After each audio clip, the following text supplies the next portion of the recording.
بسم اللہ الرحمن الرحیم۔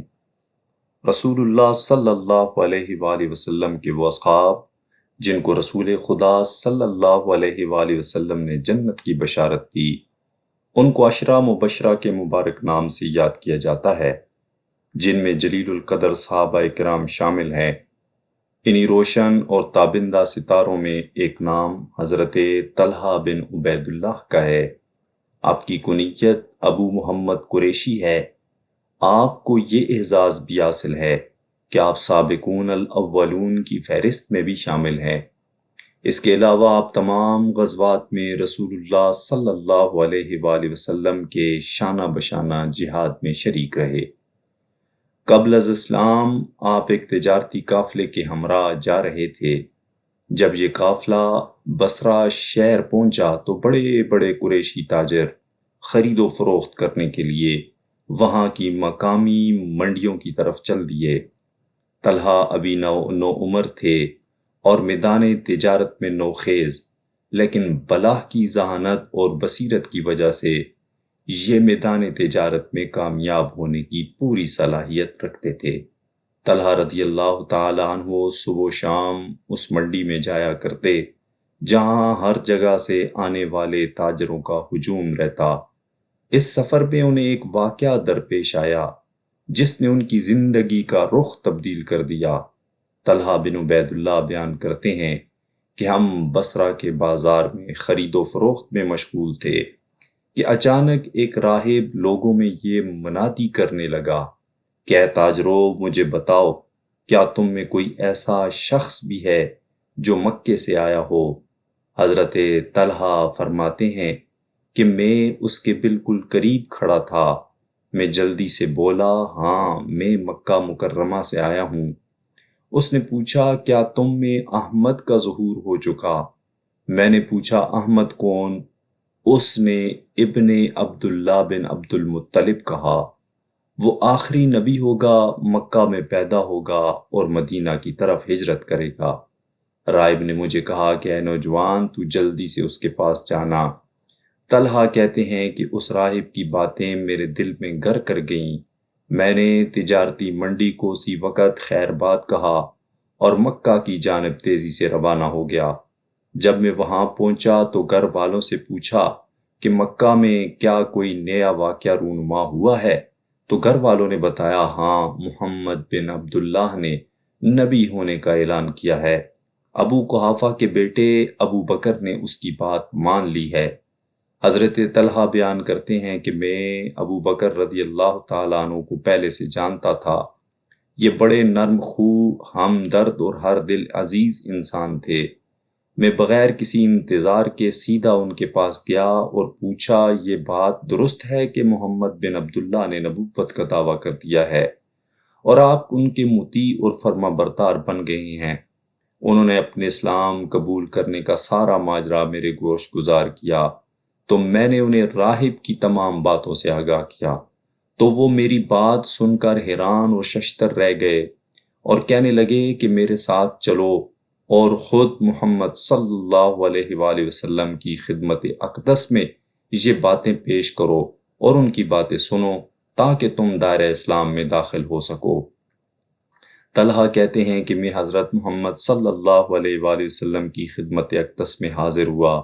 آپ نے میرے سامنے اسلام کی دعوت پیش کی، قرآن مجید کی چند آیات تلاوت فرمائیں اور مجھے دنیا اور آخرت کی بھلائی کی خوشخبری سنائی۔ پھر میں نے راہب کا سارا واقعہ سنایا اور کلمہ پڑھ کر دائرہ اسلام میں داخل ہو گیا۔ اسلام میں داخل ہونے کے بعد حضرت طلحہ ہر محاذ پر اسلام کی سربلندی کے لیے کوشاں رہے، حتیٰ کہ غزوہ احد میں جب حضور نبی کریم صلی اللہ علیہ وآلہ وسلم پر کفار نے ہر طرف سے حملہ کیا تو حضور صلی اللہ علیہ وآلہ وسلم کے دفاع میں جان کی پرواہ کیے بغیر حضور صلی اللہ علیہ وآلہ وسلم کی طرف آنے والے ہر تیر کے سامنے اپنا ہاتھ رکھ دیتے۔ اس طرح ان کا ایک ہاتھ شل ہو گیا۔ اس دن ان کے جسم پر 70 کے قریب زخم آئے اور ایک زخم سر پر لگا جس سے حضرت طلحہ بے ہوش ہو گئے۔ سیدنا صدیق اکبر رضی اللہ تعالیٰ عنہ کہتے ہیں کہ میں حضور صلی اللہ علیہ وآلہ وسلم کے لیے پانی لایا تو آپ صلی اللہ علیہ وآلہ وسلم نے فرمایا یہ جا کر طلحہ کو پلاؤ۔ میں طلحہ کے پاس گیا، وہ بے ہوش پڑے تھے اور زخموں سے خون ابل رہا تھا۔ میں نے ان کے چہرے پر پانی چھڑکا تو ان کو کسی قدر آفاقہ ہوا اور ہوش میں آنے پر پہلا سوال یہ کیا کہ رسول اللہ صلی اللہ علیہ وآلہ وسلم کا کیا حال ہے؟ میں نے بتایا کہ اللہ کے فضل سے بخیریت ہیں اور انہوں نے ہی مجھے آپ کے پاس بھیجا ہے۔ یہ سن کر ان کے چہرے پر رونق آ گئی اور کہا کل مصیبت بعدہ جلل۔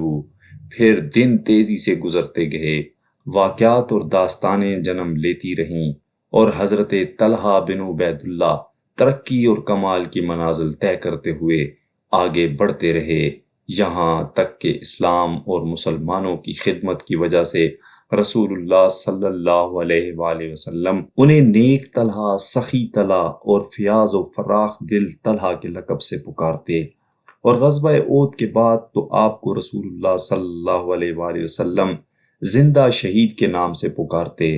اتنے فضائل اور کمالات والے اور رسول اللہ صلی اللہ علیہ وآلہ وسلم کے محبوب صحابی پر یہ الزام لگایا گیا کہ انہوں نے حضرت عائشہ صدیقہ رضی اللہ تعالی عنہا کے ساتھ شادی کی خواہش کر کے رسول اللہ صلی اللہ علیہ وآلہ وسلم کی گستاخی کی اور رسول اللہ صلی اللہ علیہ وآلہ وسلم کو ایذا پہنچائی۔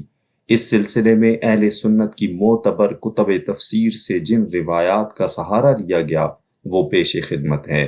تفسیر قرطبی میں ہے کہ ایک شخص نے کہا کہ اگر رسول اللہ صلی اللہ علیہ وآلہ وسلم انتقال فرما گئے تو میں عائشہ سے شادی کروں گا کیونکہ وہ میری چچا زاد بہن ہے۔ مقاتل کہتے ہیں کہ بات کہنے والے حضرت طلحہ بن عبید اللہ ہیں۔ حضرت ابن عباس رضی اللہ تعالیٰ عنہ کا کہنا ہے کہ یہ شخص اپنی اس تمنا پر اتنا شرمندہ ہوا کہ اس ندامت کی وجہ سے پاپ پیدا مکہ میں حاضر ہوا اور 10 گھوڑے غازیوں کے لیے وقف کر دیے اور ایک غلام آزاد کیا۔ اللہ تعالیٰ نے ان کا یہ کفارہ منظور کر دیا۔ ملاحظہ ہو کہ حضرت طلحہ رضی اللہ تعالیٰ عنہ اپنی اس تمنا پر اظہار ندامت کریں اور کفارے میں صدقہ اور خیرات کریں، اور حضرت عبداللہ بن عباس جیسا جلیل القدر صحابی ان کے کفارے کی قبولیت کی گواہی دے، مگر پھر بھی ایک مخصوص ٹولہ ان پر لعن طعن کرے اور اہل سنت کو کوسے، یہ کہاں کی شرافت ہے؟ اور طلحہ بن عبید اللہ نے یہ خواہش تب کی جب ازواج مطہرات سے شادی کی حرمت کا حکم نازل نہیں ہوا تھا، حرمت کا حکم اس کے بعد نازل ہوا۔ تفسیر در منصور میں ہے کہ امام ابن حاتم رحمۃ اللہ علیہ نے حضرت سدی سے روایت نقل کی ہے کہ ہمیں یہ خبر پہنچی کہ حضرت طلحہ بن عبید اللہ رضی اللہ تعالیٰ عنہ نے کہا کہ کیا محمد صلی اللہ علیہ وآلہ وسلم ہماری چچا زاد بہنوں سے ہمیں پردے کا حکم دیتے ہیں اور ہماری بعد ہماری بیویوں سے شادیاں کرتے ہیں؟ اگر کوئی واقعہ ہو گیا تو آپ کے بعد ہم بھی آپ کی بیویوں سے شادی کریں گے۔ تو اس پر یہ آیت نازل ہوئی وَمَا كَانَ لَكُمْ أَن تُؤْذُوا رَسُولَ اللَّهِ وَلَا أَن تَنكِحُوا أَزْوَاجَهُ مِن بَعْدِهِ أَبَدًا، اور تمہارے لیے ہرگز جائز نہیں کہ رسول اللہ صلی اللہ علیہ وآلہ وسلم کو ایذا دو، اور نہ یہ جائز ہے کہ ان کے بعد کبھی ان کی بیویوں سے نکاح کرو۔ یہ واقعہ اس وقت جب اللہ تعالیٰ نے ابھی ازواج مطہرات سے نکاح کی حرمت کا حکم نازل نہیں کیا تھا اس وقت نازل ہوا، اور جب اس کام کی حرمت ابھی نازل ہی نہیں ہوئی تھی اس کام پر الزام دینا کسی طرح بھی درست نہیں۔ مزید یہ کہ یہ قول حضرت طلحہ کا ہی ہے، یہ بات بھی یقینی نہیں، کیونکہ تفسیر قرطبی میں ہی مروی ہے کہ جب رسول اللہ صلی اللہ علیہ وآلہ وسلم نے ام سلمہ کے شوہر ابو سلمہ کے انتقال فرمانے کے بعد حضرت ام سلمہ سے شادی کی اور خنیس بن خزیفہ کے بعد سیدہ حفصہ سے نکاح کیا، تو ایک منافق نے کہا کہ محمد صلی اللہ علیہ وآلہ وسلم ہماری عورتوں سے شادی کرتا چلا جا رہا ہے، خدا کی قسم اگر اس کا انتقال ہو گیا تو اس کی بیویوں میں ہمارا حصہ بھی ہوگا، اس منافق کے اس قول اور ارادے پر اللہ تعالیٰ نے یہ آیت نازل کی، وَمَا كَانَ لَكُمْ أَن تُؤْذُوا رَسُولَ اللَّهِ، اور یہ آیت ترجمے کے ساتھ پیچھے گزر چکی، جس میں اللہ تعالیٰ نے حضور صلی اللہ علیہ وآلہ وسلم کی ازواج کا نکاح آپ کے بعد کسی کے لیے کرنا ہمیشہ ہمیشہ کے لیے حرام کر دیا اور انہیں حقیقی ماں کا حکم دے دیا۔ اس ساری گفتگو کے بعد بھی اگر کوئی شیعہ یا رافضی حضرت طلحہ کو مورد الزام ٹھہرائے تو یہ اس کی اپنی مرضی۔